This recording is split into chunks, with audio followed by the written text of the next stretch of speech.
I was going to say, where you just unwind them. What do you think I've been doing? And that's no. I mean, I've done some research on you. I'm like you. I mean, you were like, and I know not a lot of people look what's inside the baseball. I'm like, I've been doing that since I was 8 years old. Honestly, that's my favorite. If we get into it, I am hoping that there is a cryptography craze in every major league bullpen next year. Because I mean, think about like guys. If you're sitting around and you're a reliever. Everybody takes apart baseballs. So if they're going to take apart baseballs, the least they can do is get me, I'm sure we'll show these off, get me batch codes. I seriously, just have them get them to me. So they could do you some, they could be part of the experiment with you. They could help you out a little bit. Well, we actually, did you read the article from Insider? Not yet. That was like the most recent one? Nope. This is bad for Davis's? I read the Athletic one. You know what? I mean, I should. I'm sorry, I didn't know the big one that everybody's freaking out about is the one that came out on was it November 30th, I guess, showing that MLB had secretly used two different baseballs despite having told teams they were only going to use this one new one. Oh, that's boy. what that article was. I mean, the I'm gonna have to. I've seen it, but I haven't read it. Okay, but the point being that those batch codes, we actually had a player go through and do the experiment himself at home and, found all that stuff. So oh, cool. boy. That's outstanding. Good thing you don't work for MLB because you and Ken Rosenthal could go hang out together. Well, I don't know if we're recording. There is, that's actually a conscious choice. I mean, there's a reason that I work for a company that is not MLB, and it's because the first thing they do is make sure I never did this research again. And I'm sorry. But, right. Yeah. Well, just to be forthcoming, and Geoff can get mad at me, but we've been doing this podcast for about 2 years, and the funny part about it is he working for the Astros is not allowed to talk about the lockout either. So it's the same thing. It's like these are conscious decisions, and then you're like, all right, I know what my boundaries are and my parameters are. So we've been looking for somebody like yourself to bring on and be able to talk about something other than the lockout or the fact that there's no baseball happening currently. There actually are CBA implications if we want to go into them, but we don't have to. Correct. Yeah. So. That'll be up to you, Geoff, as you nod along. I was going to say, I'll just kind of keep nodding and let you guys rip for a little bit. All right. We'll get into it. I know you're a little bit of a time crunch, Meredith. I really appreciate you doing this. Actually, because of when we're doing it, I got an hour and a half. Sweet. So bonus. Then we'll drag this thing out forever. If anything, this stuff tends to go on is all. That's why I wanted a big chunk of time. Awesome. Yeah. I can keep them short, but people tend to ask a lot of questions. No, well, in that case, go ahead and explain everything you want and use the visuals because we'll take little video snippets and put them on YouTube. Okay. But feel free to go as far as you want. I guess I should be keeping in mind that we will, it's not like is there going to be a YouTube version of this that's the full interview? Well, Mark, our producer, probably can tell you a little bit more, but usually we just take short little clips and just fire them out there. Nothing.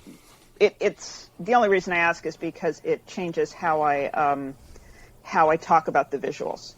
Okay. Gotcha. Yeah, because you've got this down to a science. Go figure. An astrophysicist having this down to a science. I live in hope of not having to do this one season. I'm already going to have to do it for 2022. I was going to say, I wanted to ask you about that. Like the future, you're going to have to do this in comparison to what you're doing in the past, right? Pretty much, yeah. I mean, and if after this, I've got the fun of like the other 1,000 baseballs that are hanging around. They're all purely historical. Seriously, I've got baseballs going back to like the early 90s. Holy I'm cow. trying to get earlier than that. Man, now I've got a ton of questions. Yeah. Oh, yeah. No, like I'm trying to find out the rabbit ball. I think there may be a huge baseball chunk to, frankly, the beginning of PEDs. I think a lot of those guys are getting hung out to dry. I'm really pissed about it because no one's asked the question. But there's some good reasons that like, if you just look at the circumstances, there's some good reasons that the ball might have been more of a contributor than people realize. So. Yeah. I played in the PCL, so Pacific Coast League, in 1996 and 7 and 8. So I have some of those baseballs laying around. I'm sure you have access to plenty of baseballs. And I also know you're an artist. So if we do start pulling the baseballs apart, we're probably we got to send them your way, right? Because you make stuff for nonprofit, right? Yeah, for the Hall of Fame. So I was going to say, if you want, I've literally got like a sample thing in the other room. Do you want to wait? It's like a knitted thing of baseball yarn. It's just a Tigers logo, but it's like a sample I did to show people. you want me to grab it? It's like literally. Sure. Okay. Yeah. Just okay. Okay. I'll wait till she gets back. It's going to be quick. Yeah, it's fine. Because before the interview, I'll just, we'll break it down, tell her who she is, give her some credentials, right. And then I'm just going to say, when she gets back on, I'm just going to say, hey, we're lucky here in Bleacher Blums to have an actual astrophysicist on here. You may have seen her work. I'm going to introduce her, and then we'll go. Perfect. That is outstanding. Yeah.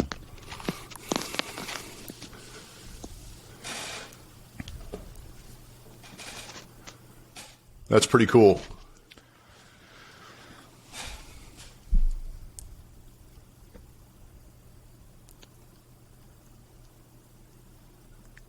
You good? Love it. You dialed in? All right, Meredith, we're going to get going here. You ready? Yep. All right. 3, 2. We are here in the bleachers, and this is Bleacher Blums. I am Geoff Blum, my co-host David Tuttle out there in California, and we are very privileged on this episode of Bleacher Blums to have a very special guest, somebody that we've actually referenced on our podcast quite a bit because we've been talking about baseballs throughout the course of our podcast over the last 2 or 3 years, the effects it has on the game. And this may be a first for us in the bleachers, and it may be a last for us because personally, I don't know too many astrophysicists. And we have Dr. Meredith Wills on this podcast with us. We are grateful to have you on, Meredith.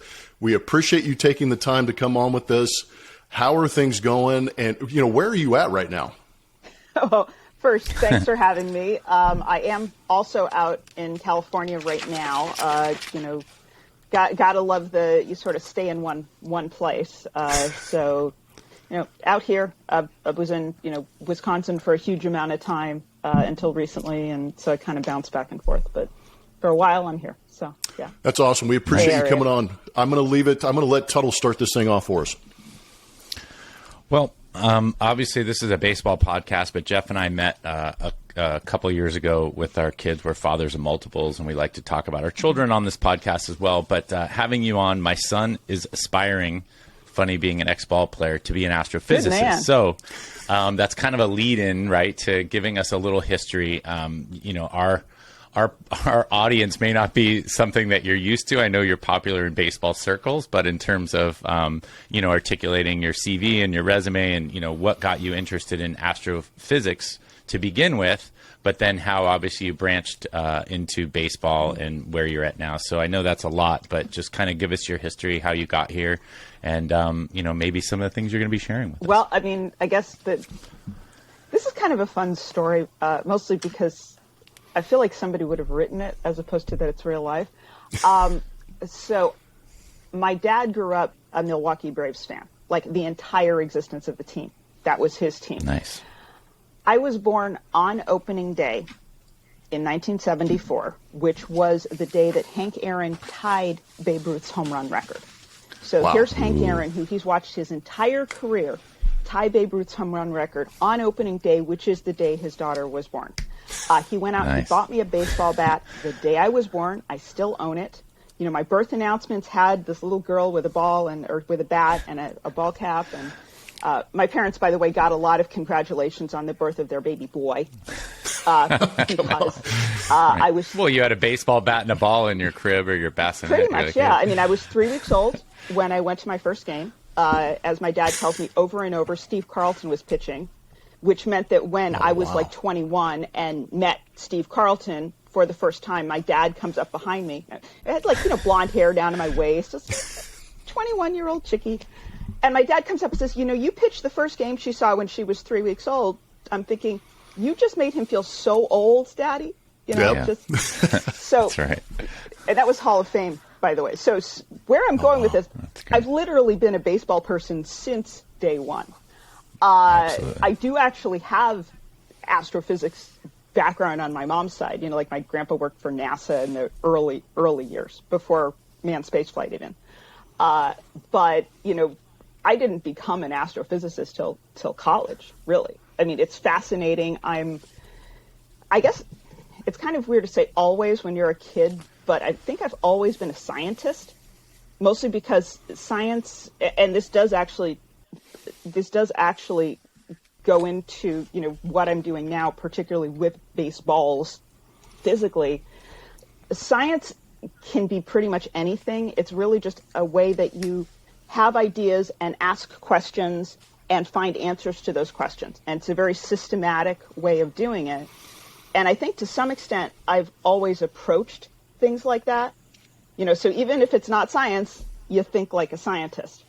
And so I think they kind of go together that way. And I'm assuming we're going to talk about taking baseballs apart, but that's, like Well, no, it actually makes sense, because I think if I start looking back in my history, I was always an athlete at some point, right? Yep. Like, so, and, problem solving or whatever is, my dad got into marketing, but he always had an engineer brain. So every problem that he solved was an engineer base. So what you're saying makes perfect sense. So what actually got you into the idea of baseball? Because astrophysics, there's plenty of physics involved in baseball. What was it, or when was it, where you actually recognized that the baseball was what you wanted to focus on, the actual physical baseball itself? Actually, it was, I think, as the science part, it was the 2017 home run surge, back when home run surges weren't like the norm. And at the time, people forget that we didn't always think it was the baseball. When that home run committee that MLB commissioned, when they did their study, they were looking, the ball was only one thing. They were looking at the type of bat. They were looking at players. They thought maybe it was another PED thing.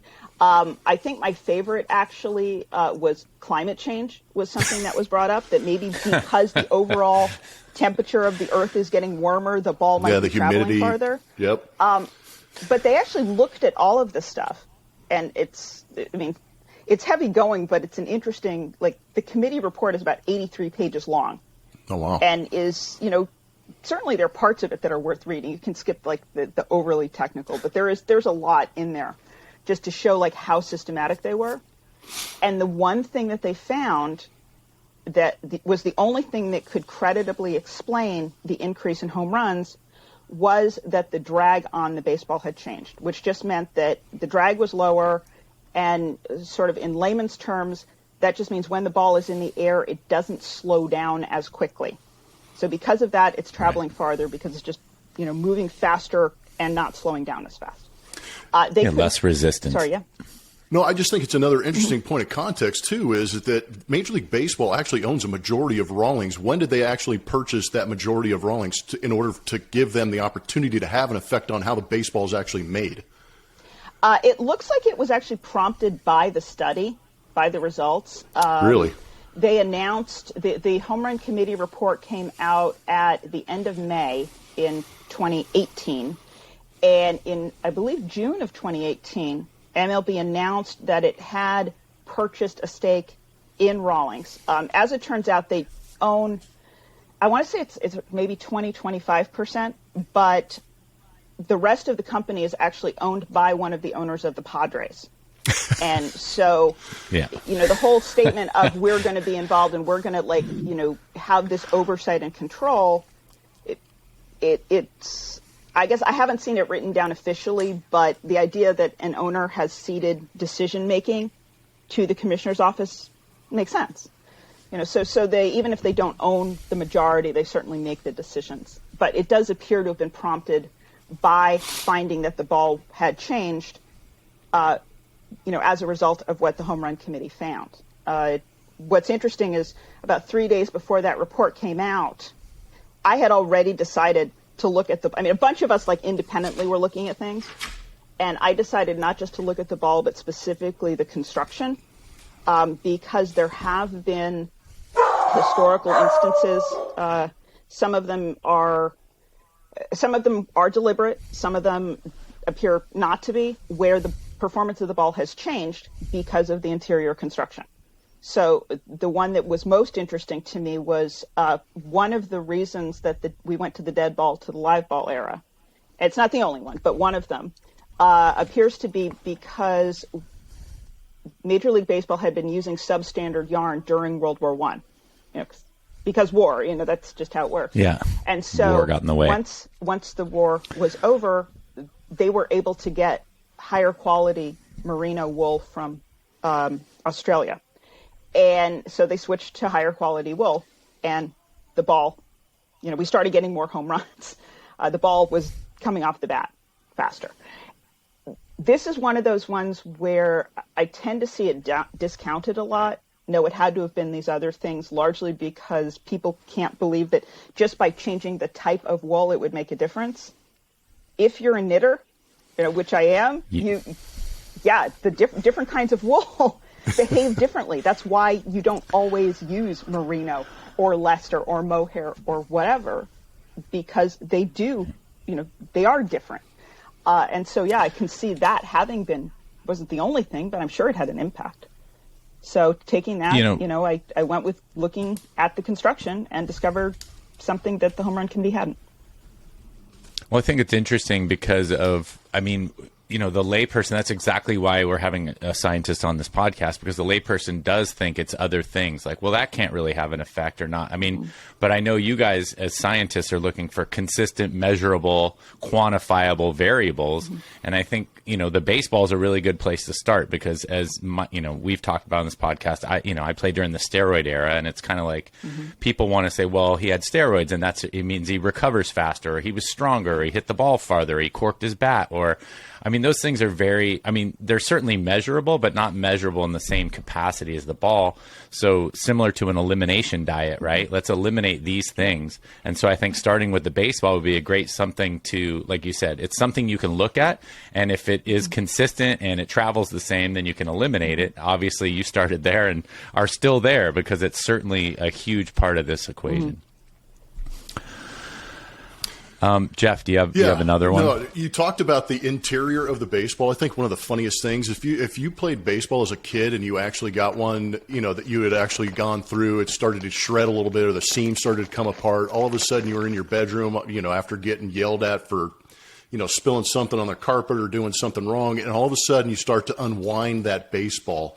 I know that you have gone through thousands of baseballs, and every once in a while, even on our broadcast, we'll shoot into the bullpen, and you'll see somebody who's just taking the time to unwind a baseball and see what's actually on the inside of that thing.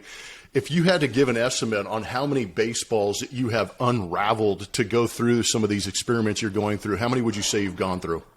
Oh, man.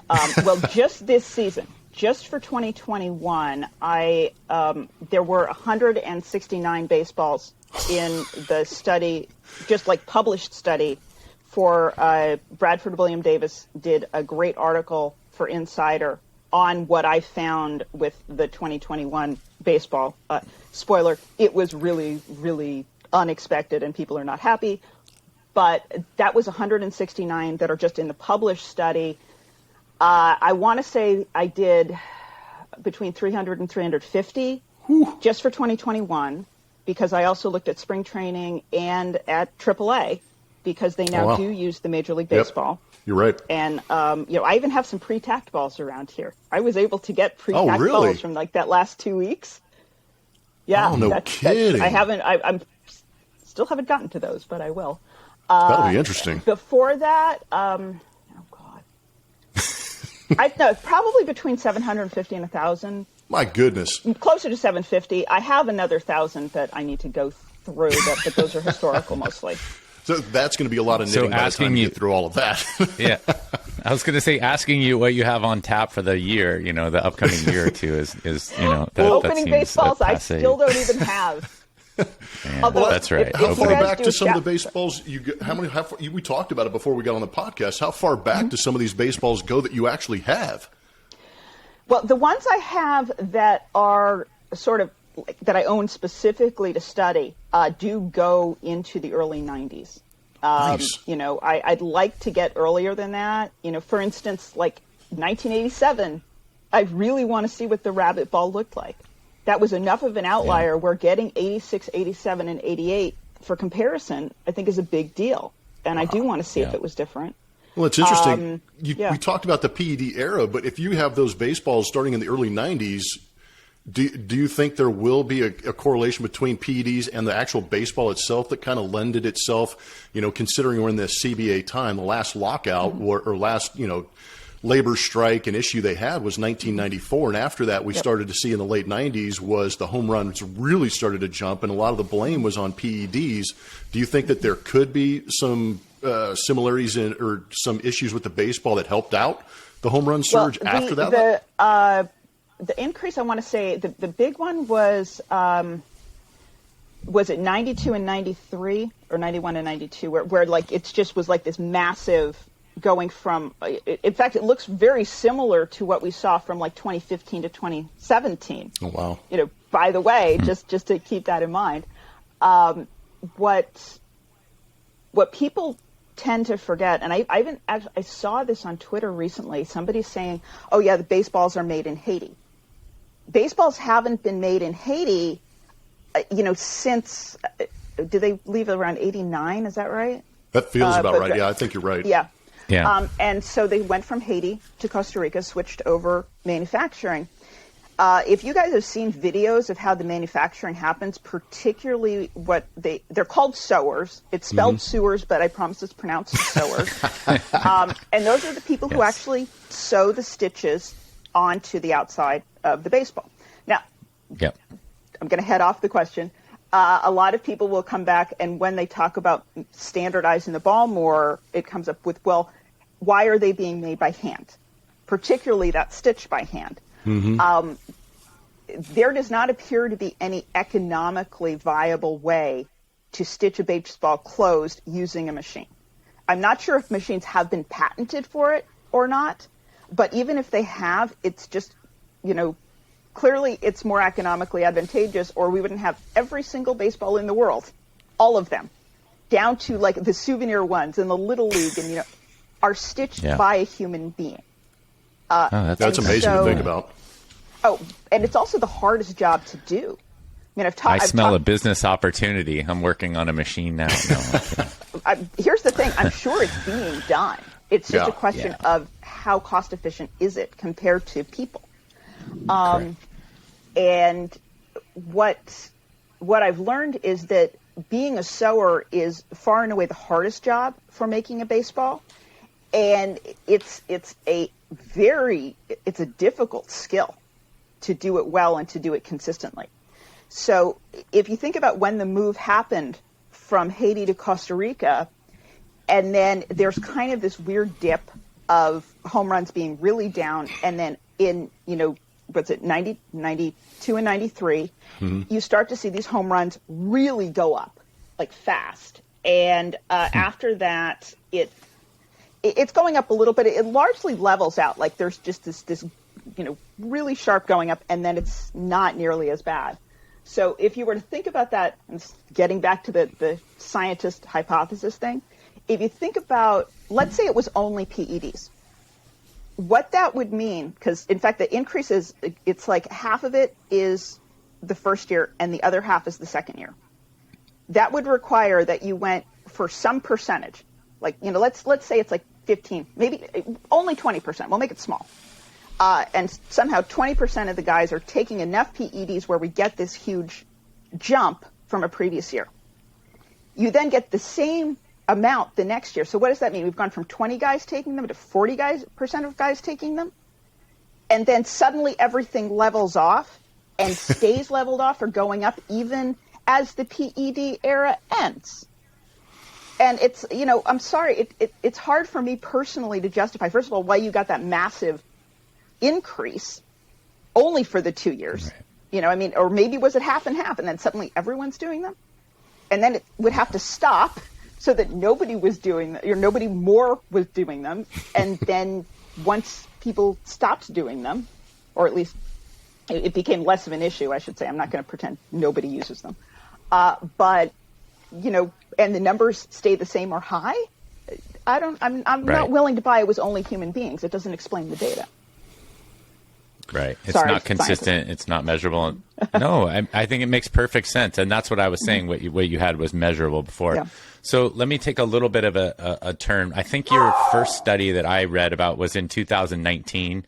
And that was when, maybe not your first study, but when you talked about like COVID, right? It was manufacturing. Now that we know Major League owns the balls, but they said it was a supply chain issue. And then now this study, obviously you referenced the Insider article. They're saying, that they came out and said, no, we didn't alter the ball. Yes, we did alter the ball.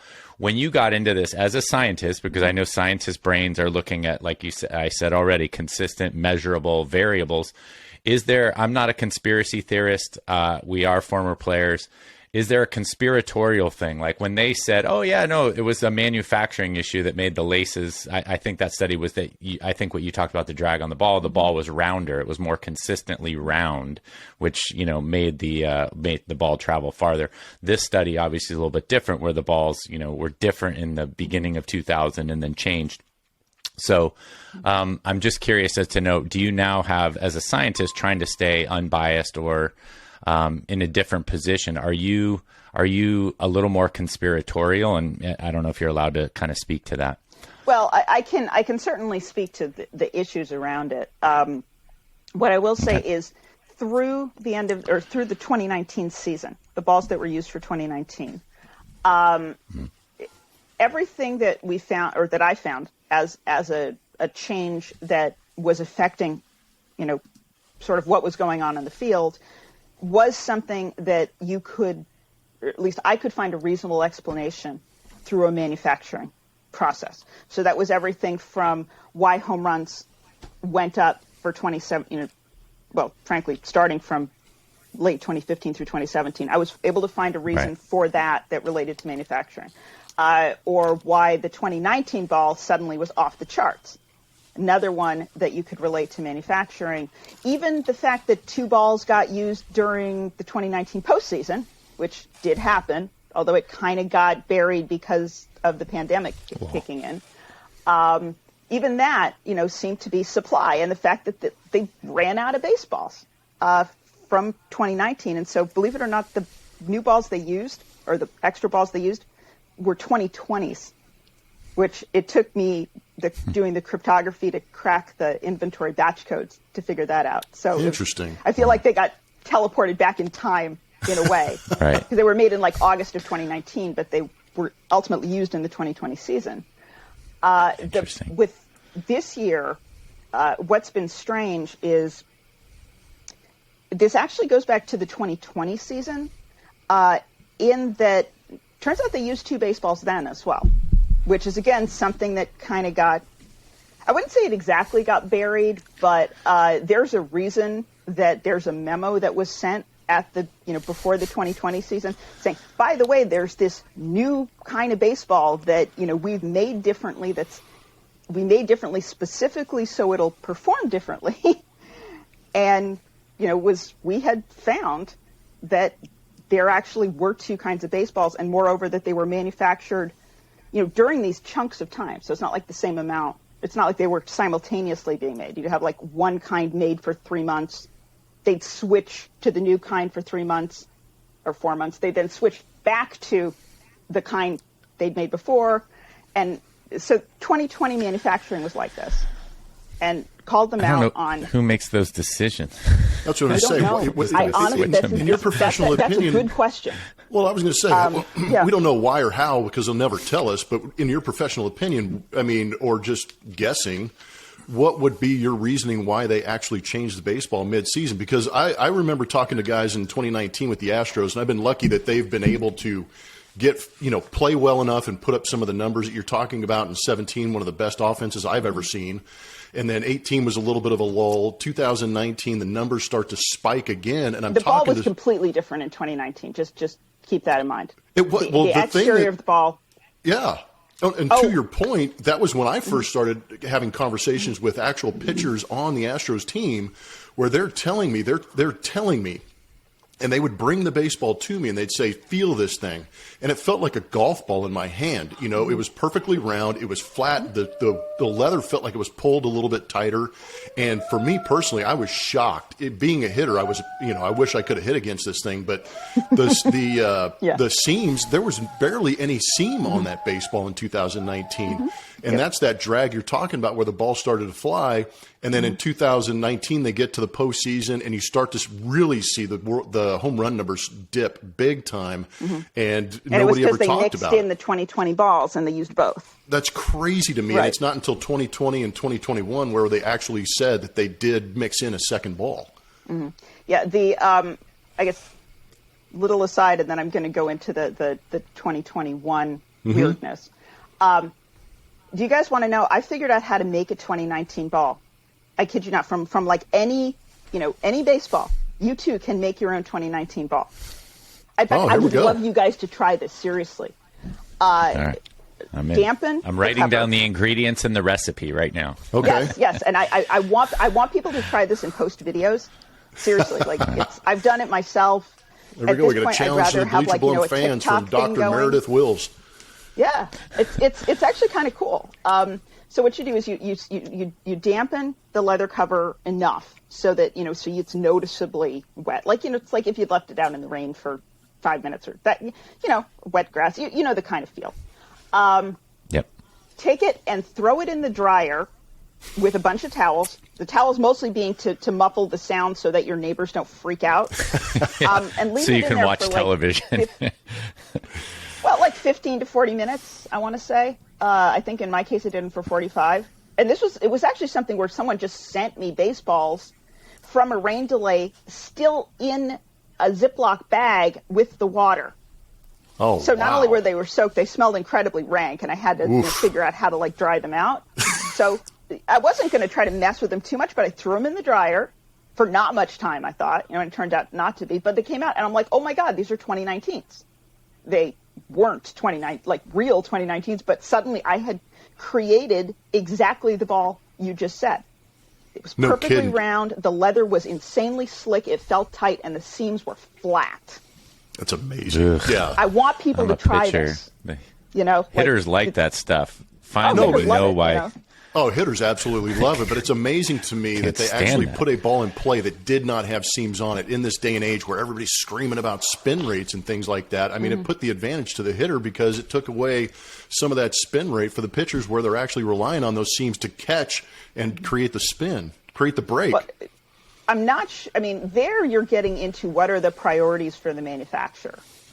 And if you look at how baseballs have been made, the final process before they dry the baseballs is essentially a machine that it rolls it through specifically to make the ball rounder and flatten the seams.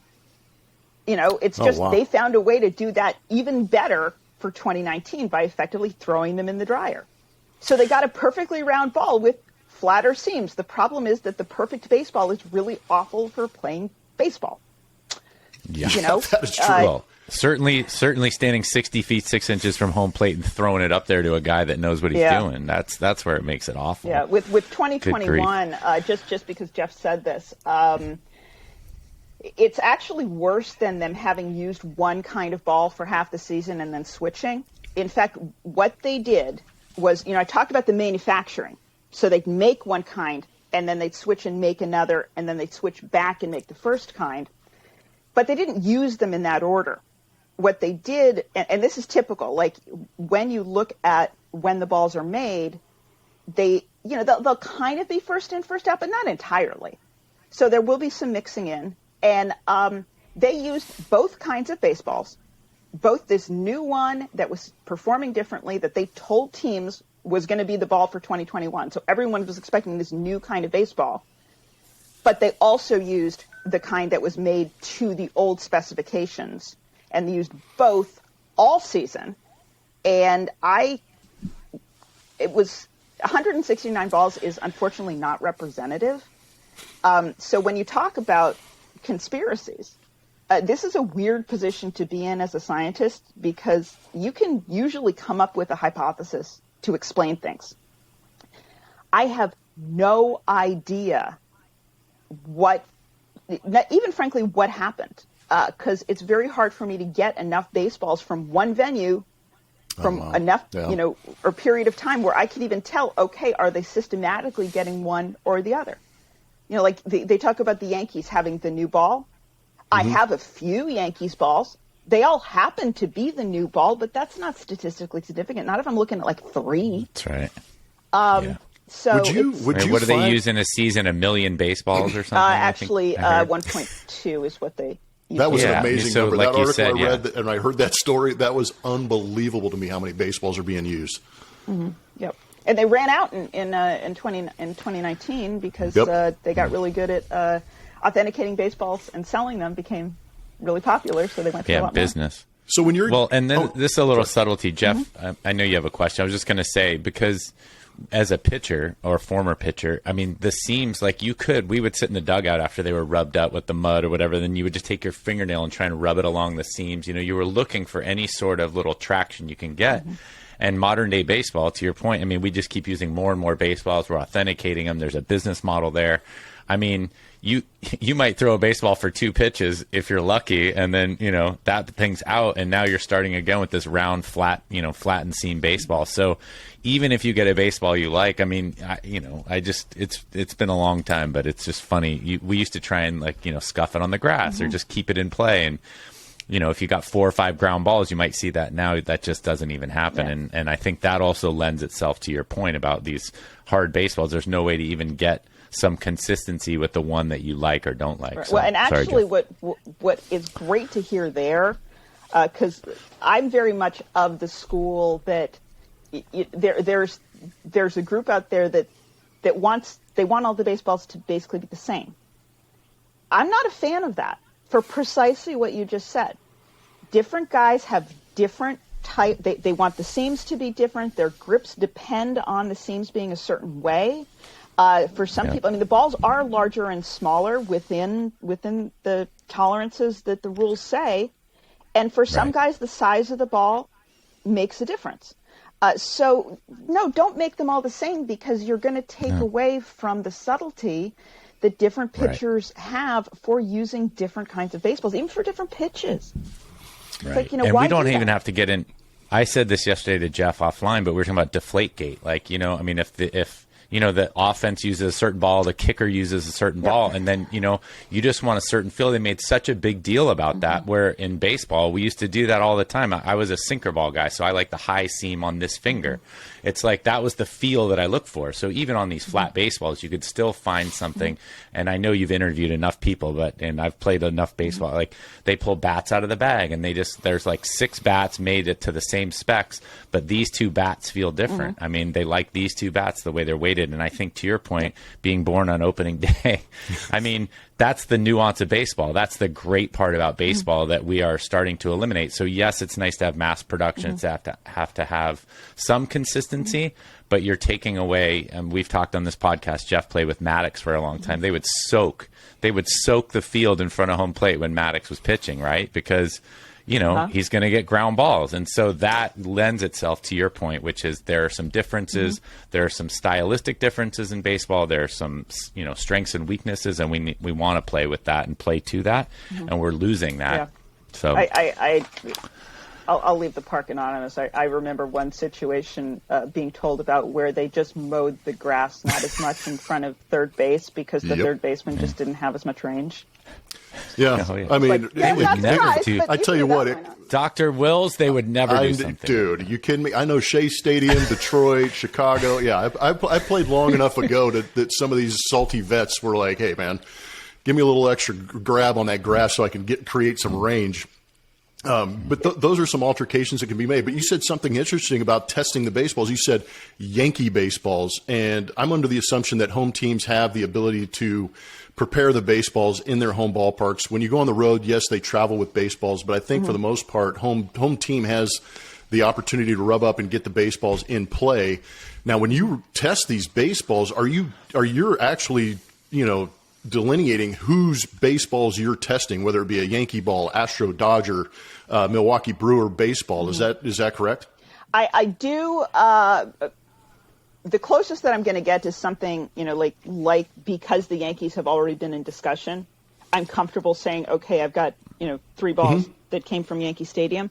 One thing I am very, very careful about is how I get the baseballs. And when I do a study like the one that was just out in Insider, where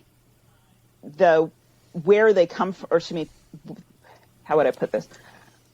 Sorry. In theory, yes. there were how you acquire them. Well, no, I mean, I guess Okay. the best way that I acquire them, or the best baseballs, are ones that I get from. I'll leave it as people who have access to the field, and I'm leaving that deliberately vague because a lot of different kinds of people have access to the field, and my cat is trying to help with the camera work. He's done this in. Well, you've heard my dog plenty, so we've heard some dog barks already. Yeah. Geoff Blum has access to the field on some days. So well, maybe, I mean, no, I'm not saying he's a resource. I'm just saying. No, it's amazing. Yeah, I mean, I would caught love one to this be year in able the to- booth. What are you talking about? Yeah, that's a story in itself. Yeah.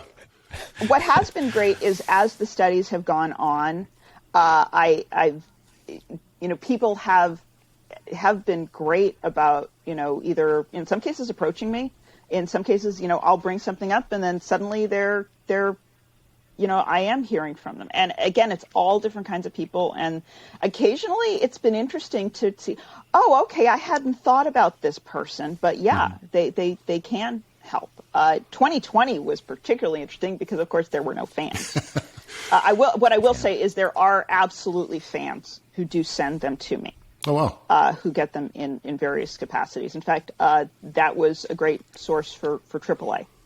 That's outstanding. Well, I think it's one of those things. It's just fascinating to everybody. And if you actually have the time and you have somebody with your knowledge and you're actually able to read into it, we're lucky enough here on the Bleacher Blums to have Dr. Meredith Wills, an astrophysicist who spent the time and has the capacity to understand it and explain it to us, thankfully. So we appreciate you coming on. And I just want to continue the talk about, the future of the baseball. That's what's most interesting to me because you found some deficiencies and differences in the baseball. There's been talk, in Colorado they have the humidor. In Arizona, I believe they've instituted the humidor too, the 2 highest elevations of any ballparks in Major League Baseball. Mm-hmm. Do you believe that there's any way to try and level that baseball out in all of the ballparks? Do you think the humidor is the way to just have it universal where everybody stores their baseball in a humidor, or everybody should rub their baseball in a certain way? Do you have any ideas about how to make that baseball a little more consistent through each ballpark that every team goes through? Well, in a normal year, I should say, I actually think the humidor. No, I'm serious. How would I put this? This past year, it would have helped if every park had a humidor.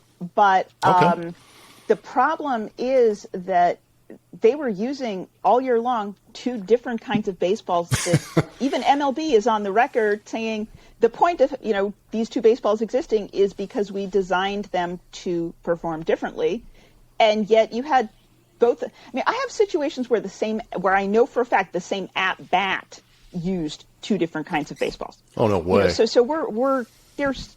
It's kind of disturbing that yes, you have the humidor, but if you still have 2 different kinds of balls, it's not going to help. Performance is still going to be a problem. So the first thing we need to do is get back to a single kind of baseball, and preferably not where it's me figuring it out during the season. I mean, they're already making the baseballs for 2022. The article didn't even come out until they'd been making them for months. Mm-hmm. And I don't, not to mention the fact that the numbers that I found, they used a lot of leftover 2020s. By the way, both kinds, not just the new kind they were talking about. And because of that, there's a huge chunk, maybe as much as half of the 2021 inventory is still sitting around. And if that's still sitting around, they use leftover 2020s.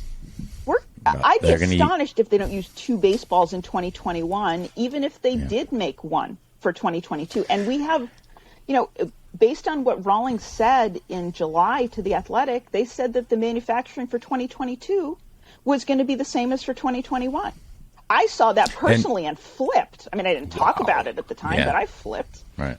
No, that should be outlawed. And I'll tell you what, I say this all the time, and we do this in the backyard, and my kids play sports. It's like, just tell us what the rules of the game are, and then let us go play the game, whether it was like PEDs at the time or they raised the mound when Bob Gibson had a great year. It's like all of these elements, just tell us the rules and let us play. And then you take it to the practical side with contracts, and I've heard you talk about this, contracts and general managers and scouts evaluating these players and paying them based on this result. I'm standing on the mound. I throw a 2-1 sinker on a guy and I jam him, and he has a soft fly ball to left field. That's with one baseball. He comes up, the game on the line. I throw the same pitch, hit almost the same exact spot on the bat, and he gets one off the wall. And you're thinking there's no effect to this, but it's got a huge effect and huge ramifications. And I think obviously that's what, one of the reasons we wanted to have you on the podcast. Thing, but though, it's and this, frustrating. This is almost as if it weren't disturbing enough. Both kinds of baseballs meet the rules. Neither of them breaks the rules. Gotcha. And that's almost the most disturbing thing, is that because of the way MLB has sole oversight, MLB has sole control, MLB owns a percentage of the company and runs everything, and you can have baseballs that are designed to perform differently. Not just that they happen to, but they're physically designed to. Right. And they still both meet the rules. So they're not breaking a single rule to use both those baseballs. Right. Because people always go to the rule. Let's go to the rule book and let's look at 1A and what does it say? But it's like, if the variability is that much, like they can change the baseball. Like you said, the 2019 baseball, you can make one in your dryer and that fits the rules, the same rules as something else. It's crazy. Yeah. So there are a lot of things that, ultimately the transparency is key. They have that information. It's just they're not sharing that information until somebody like me comes out and says, have you acknowledged that this is happening and this is a problem? At least to their credit, starting in 2020, MLB acknowledged it. For every other change, they ignored it or pretended it didn't happen. So at least when they're two physically different balls that are being manufactured to two sets of specifications, at least they didn't, fail to respond or give some kind of pat answer, which for every other study is actually what they've done. Yeah. And you feel like the technology is good enough to be able to maintain, or at least shrink the rules a little bit to make them fit a little bit tighter idea of what the baseball should be, right? You know what? That might be one of the more interesting things that needs to be considered is, among other, you remember how the Olympic ball was such a big deal and how players loved that? I have some Olympic balls. Oh, cool. Nice. And were they made by Rawlings also? Nope. Actually, here. I'll show you one. Yeah. Interesting. Who made that baseball? I'm showing people who don't have video. It's not actually stamped Olympics, but it is the same ball by the same manufacturer. And they're better. They're made differently and they're made better. Who was the manufacturer? I know in college we had Diamond was the manufacturer, but I played in the Pan American Games in 1991 in Cuba, Havana, Cuba. And I think maybe it's the style of baseball, but the Dominicans and the Puerto Rican pitchers were a bunch of little guys, and they threw a lot of curveballs, a lot of sinkers. I know they liked those baseballs, and those baseballs were definitely different. Who's the manufacturer of the Olympic baseball? It's SSK Corp, which is a Japanese company, but it's not the one that does the NPB ball. That's Mizuno. And SSK Corp does, I think it's WBSC. Yeah. Nice. They're the supplier for that. It is, as far as I can tell, a single factory in Sri Lanka, in the same way that MLB uses a single factory in Costa Rica, which is unusual. Very often you'll have much bigger scale things for, minor league, for instance. But that ball, it's made in a very different way. I won't go into the details because it is kind of, it gets heavy. But the way that they're made, you can tell that that the processes are more advanced, and because of that, there are parts that are consistent in a way that Major League Baseballs are not. One thing that has yet to be asked is that the variation within the rules. The main one being that the weight has to be between 5 and 5 1/4 ounces, or the circumference has to be 9 to 9 1/4 inches around. those turn out to be huge differences once you sort of start looking. I mean, you'll appreciate that is those, particularly size, you can really tell. Yeah. Oh my gosh, yeah. Sure. If you've grabbed enough baseballs in your life, you can tell it down to that quarter of a centimeter or whatever it is. You can definitely feel that. Oh yeah, I can do it now. Yeah, you know now. It doesn't even need to do it your whole life. You just need to do it, a couple hundred, and you're pretty sure. Yeah. But the thing is that I'm not sure, because of the way they're manufactured in Costa Rica, I have yet to see anybody demonstrate that you can make a baseball that can have sort of more precision, that can have those tighter tolerances. I'm not sure that's the case. And if anything, I think some of the problems we've run into may have been because the Home Run Committee early on said they didn't like the range for the specifications. They said, listen, this is way too big. This is causing problems. And so MLB made changes that went in with the idea of making those specifications tighter. The problem is that, how would I put this? One of the best ways to break something is to try and fix something that wasn't broken to begin with. I'm serious. Sounds like my swing. Sounds like my life. Your golf swing or what? I don't know. Pick one. Your baseball swing. Okay. But nobody's gone in and demonstrated that the way we used to make the baseballs could be improved, without like major changes. Because right now, as far as I can tell, they've been making baseballs the same way for decades. So without updating some of those, I'm not sure we can get beyond those quarter-ounce and quarter-inch tolerances. Or at least we need to find out if it's doable before we just decide we can. And that's something. The question has never been asked publicly.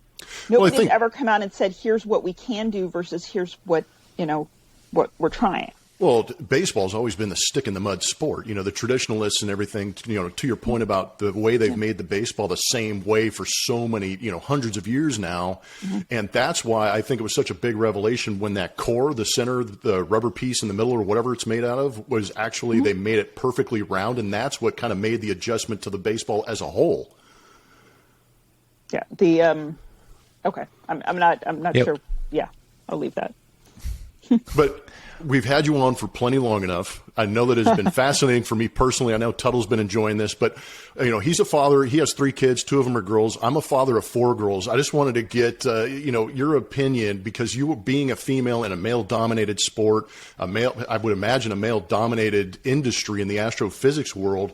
So you're kind of breaking barriers and making a name for yourself and bringing that female point of view, which I think is phenomenal. But having 4 daughters, and watching what's happening in baseball, you've got Rachel Balkovec, who's going to be a minor league manager.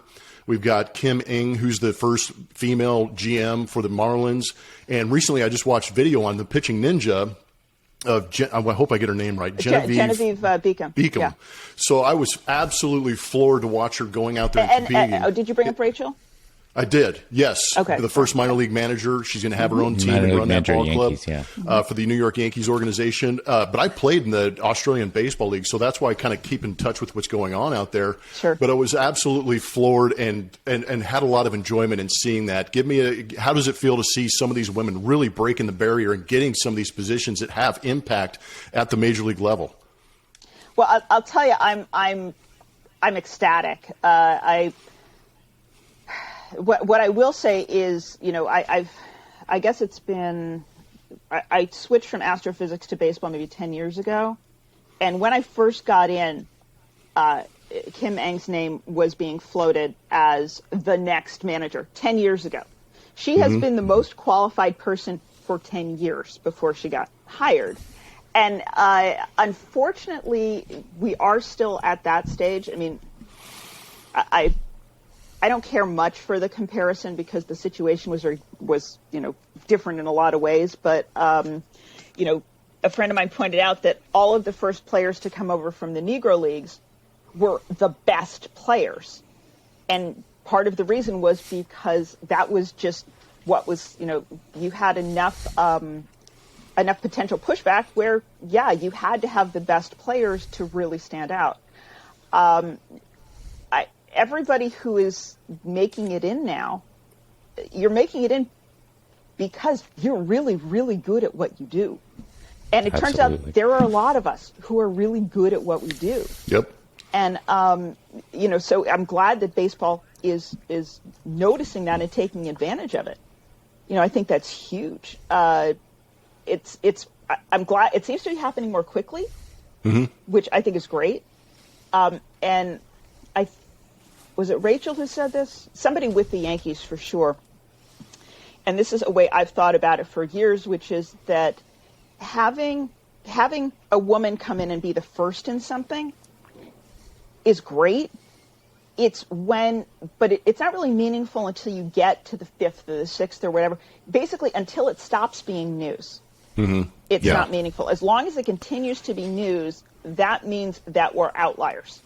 Yep. I want to say it was Tina. I can't find the clip. It's annoying. It's a little Saturday Night Live Weekend Update clip with Tina Fey saying, right now we have three, the space station crew, it's 3 astronauts and they're all women and nobody cares. And that was the news. And I'm like, yes, that's right. Once we get to that point, once it's just normal to have, totally even the kind of work I do, I'm the only woman on most of my meetings. Yeah, I believe it. Think about it really, because you just get used to it. But it's true. You know what really stands out there, which is you articulated it well, is I think that's it. We talk about, especially in sports, we're talking about high level sports. It's a results oriented business. And so we see people make mistakes and get another opportunity. Urban Meyer's the greatest coach in sliced bread. Well, he was a tyrant in college, but nobody did the background check. And then, we already know all his other, Tony La Russa comes to mind. He had a second DUI, and we're going to hire you anyway, even though you're already in the Hall of Fame. Yeah, you've listened to our podcast before. You can claim I'm joking. I know Tony La Russa as Geoff does, and we are not big fans. So there you go. And I know Rick Hahn really well, and we were like, gosh. Anyway, that's a whole nother thing. Like Tony La Russa, we're just going to hire Tony La Russa. He's a fossil and a dinosaur in the game. Yeah, when the old boys club goes by the wayside, we'll be all right. Right. And I think what you said is right. When it's not news, and that's the thing. If we're just to finish my point, we're in a results oriented and a results driven business. Get the best people in there, and then nobody asks questions. Yeah. I mean, the results, are going to be what they are. But I think you articulated that well, and I think.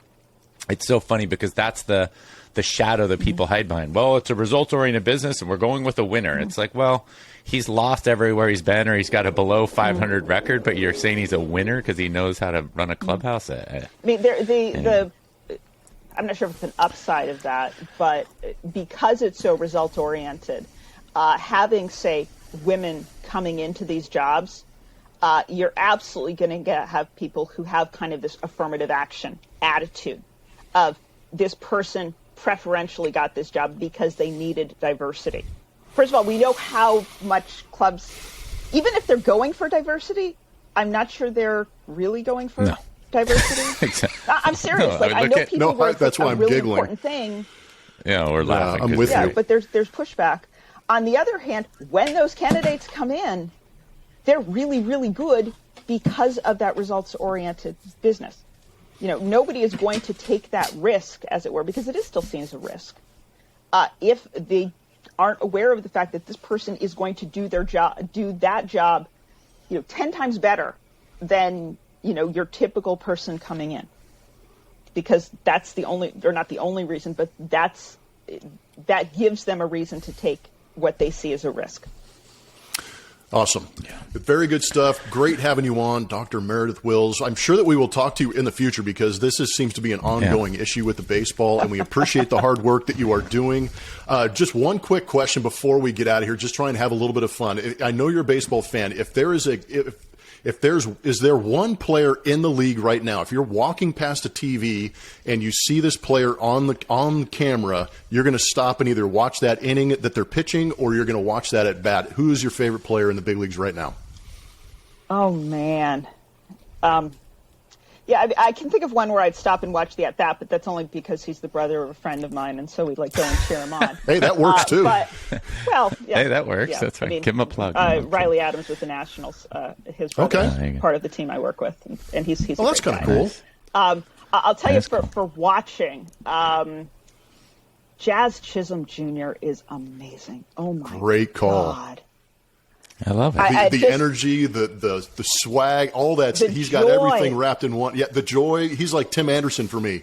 Tim Anderson plays with that absolute joy of the game. It's unbelievable. Yeah. Great call. And he's got no fear. First time I saw him play, I was at what are they calling it? AmFam now. Used to be Miller Park. Yeah. It leads off. We get confused by that too. Who sponsors what? It's like I know. It's one advantage in the Bay Area is it's Giants Park now because no one knows who the sponsor is anymore because they've had like 5. That's right. So they've just given up. And I forgot you're in the Bay Area. I grew up in the Bay Area, Giants fan. So there you go. Well, I love that part. But anyway, clearly I was in Wisconsin to have seen this, so it kind of bounces back and forth. That's right. But yeah, it was Brewers. He was leadoff immediate. I want to say it was first or second pitch. And ran it out. What would have been a normal 6-3 put out, and he ran it out and got on base. Oh man! Next pitch, he steals second base. I don't know. Again, couple pitches, like literally, there's just only a couple more pitches, and he steals third. And I'm Meredith, just like, who plays the game like this anymore? Meredith, awesome. Meredith, I thought it was all about the home runs. It's all about the long ball. It's about launch angles and exit velocities. It's not about speed. The only chicks who dig long ball. Okay, I'm generalizing here. Right. Chicks who dig long balls are not necessarily chicks who watch baseball regularly. I'm sorry. Great point. Love it. It's a great point. Even Hank Aaron said the most exciting play in baseball is a triple. Yeah. Yeah. That's right. Yeah. Everybody's moving. It is. Something's happening. Dr. Meredith, thank you so much. Yeah. We appreciate you. It was a great time hanging out with you. Mm-hmm. All right. This will come out Thanks for coming on Monday, and I will tag you on everything that I put out on Twitter. Are you on Instagram also? Just do Twitter. I have an Instagram account, but I don't remember the last time I used it. Yeah, no worries. What's your Twitter handle again? Oh, God. BBL. Yep. _. Yep. And then Astro Physicist without the I, because when I made the handle, there was a character limit. Okay. And I'm not going to change it now because it'll mess people up. Actually, I just want to make sure that we get that. I was going to say, you're with the Astros right now? I am. Okay. I'm not sure what your affiliation is, Tuttle, or does it matter? No, I don't have. I work for a living. I don't have an affiliation to a team. I work. So believe it or not, all the stuff, most of the stuff we just talked about is not what I get paid to do, which is one of the reasons I can also get away with it, is because not getting paid to do it, MLB. And same with me. I get the same thing. But Good. Geoff, if you want to help, this is actually a big deal, and the Astros might be one of the few teams. I have from a source that I trust.